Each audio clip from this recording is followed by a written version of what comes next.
In today's video, we're going to be talking about why Lethal Company is the most fun co-op game I've played in years. So Lethal Company released on October 23rd, 2023, very recently as a time of recording. And by the end of October, the game peaked at 4,000 players, and then it spiked up by the end of November and ended at 184,000 players, which is insane. And as of December 3rd, today recording, it's at 239,000, which I think is the highest. Now we're gonna go over the things in this game that honestly make it very fun and just different from other games, I'd say. Now, starting with proximity chat. This is the main feature of the game, I would say, that makes this game stand out from a lot of games today. Having to stick together with people to hear them and like end up separating in this game is truly one of the most fun things, because when you separate and you end up by yourself in inside these places, it is honestly horrifying.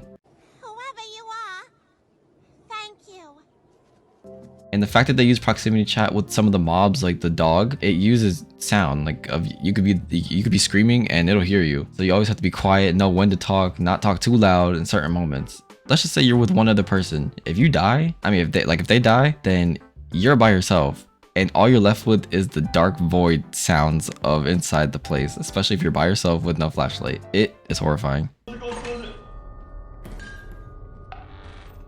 Cole!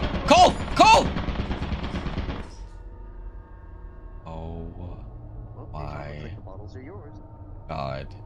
The next thing, mods. The increased player count honestly makes this pretty fun. The game is fun with, I'd say, 4 to 6 people max. Anything more than that, it doesn't get too crazy. It gets crazy, but the less people, the scarier. But just having the option to increase the player count and having more open lobbies is always a good thing, nothing bad. And there's different types of mods, like mods that add difficulty to the games. You'll see videos from Vanoss where him and their friends go to Titan and they end up dying to literally everything possible, to thunderstorms and floods. And you have simple mods like the suit mods, just little cosmetic things where you could change the look of your character and stuff.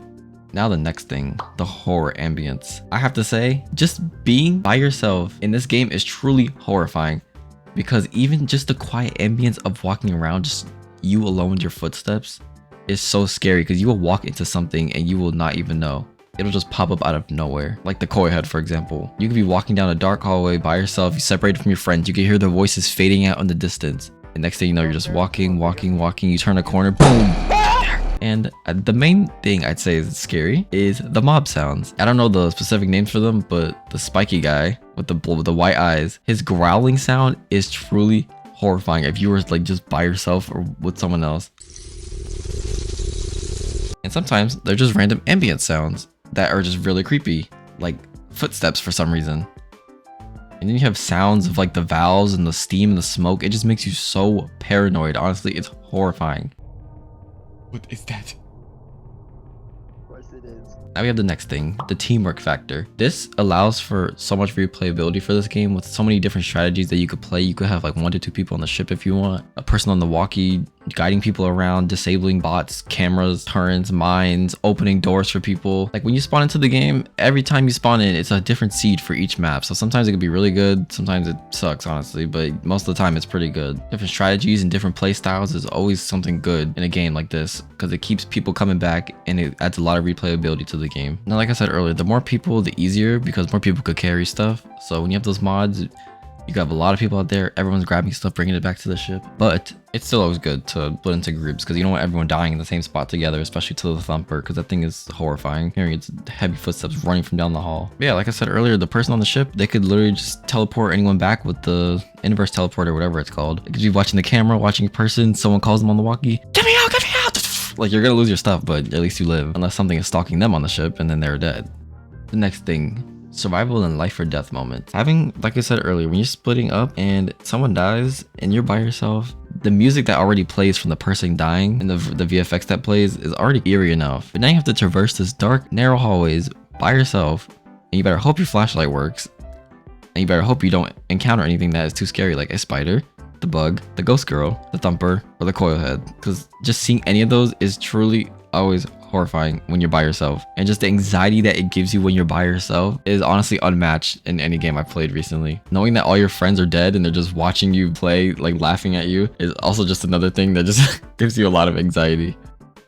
The next feature, how monsters/enemies work. This game might look very basic and simple, but it's not. It's pretty complicated, I guess, because there's different ways to counter every enemy. Now the ghost girl, I don't know if you can avoid her at all, but I just know that if it says you're the most paranoid employee, then that means she has a chance of haunting you. Now, once you see her, it could be GG's because I've gotten her once. One time we landed on Titan. Everyone's inside already. I just came back from brushing my teeth. I sit down, I put my headphones on, and all I hear is I turned around. I didn't even know what to do. I literally almost shot my pants. I was so scared. I just see her standing there menacingly staring at me from outside the ship. And I know exactly what happens if she gets too close. You blow up. So I teleport my friend back and we walked in together. Now things like the forest monster, you can't do anything about, I'm pretty sure. All you have to do is just be quiet. Because I don't think he can see you. He can only hear you. I know that's for sure. Now those blind dogs, those you also have to be quiet. And you also need to shut up because if they hear your footsteps or hear you talking, they're going to walk towards you and they're going to kill you and everyone near you. There's a lot of mobs in this game that are actually attracted to sound of movement and your voice. So you have to know when to be quiet and when to be strategic about talking and moving. So my tip is to just crouch when you're around any monster that's not the ghost girl or the thumper or the spider. Yeah, all three of them, just run and be quiet and crouch. You could be sitting with your friends, just walking around, walking through the hallways, flashlights on, everyone messing around. And the second you hear growling or thumping, everyone just goes mute. It is so funny. The fact that those noises can instill that much fear into everybody that you're playing with. It's just something, once again, unmatched from any co-op game that I've played anytime recently.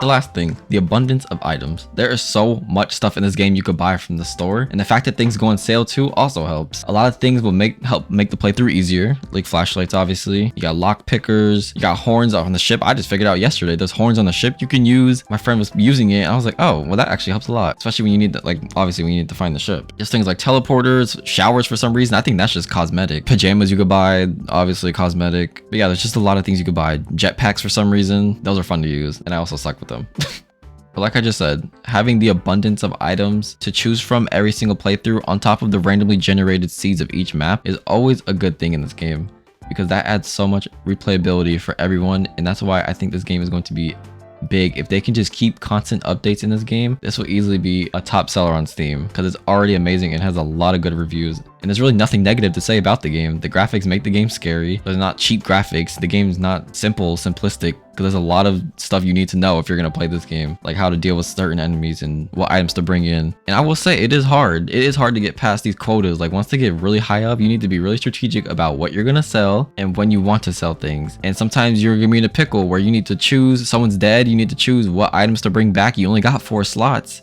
There's mods where you can increase the slots, but when you're playing a base game, you got 4 slots and that's it. And you also need to consider what monsters are nearby, because everything you carry weighs a certain amount. So later on, you just have to be super careful about what you take. You can hoard stuff on the ship. A lot of people like to hoard and sell just the amount for the quota, but I like to go to like Rend and stuff. So I like to sell early on because Rend has a lot of good stuff on it. So honestly, I just like to go there and start hoarding stuff from that map. Even though that map, oh, it is so scary. Every time I see the coil head, I just run. It is so scary. And don't get me started on those turrets, because sometimes you will literally spawn, walk into the main door, and then boom, a turret is facing right at you from a corner, and then everybody's just running out the door like, don't go in there, don't go in there. And then when you do go in, you gotta find a bookshelf to hide behind, because you will probably die. Like sometimes the game can be really ruthless with these generated spawns. It is honestly very funny, and I recommend this game to every single person that is watching this video. You do need a PC, so if you don't have one yet, what are you doing? Yeah, but honestly, for the future of this game, I just hope for constant updates that keeps players interested, because it's still in early access. So I'm just so scared that they're not gonna take advantage of this hype moment right now that they have. Hopefully their team is big enough. I don't know how big the team is, but I'm guessing it's small. Hopefully they can make enough money from this game right now to hire more people, help them get more crazy stuff in, more locations for us to spawn at, more weather conditions. But yeah, honestly, like I said, everyone needs to play this and look out for more videos on it, because this is honestly one of the best games to come out of 2023 in my opinion. I'm pretty sure a lot of people can agree with me. I'll see you guys in the next video. It'll probably be a Overwatch or Lethal Company video. So yeah, see you guys soon.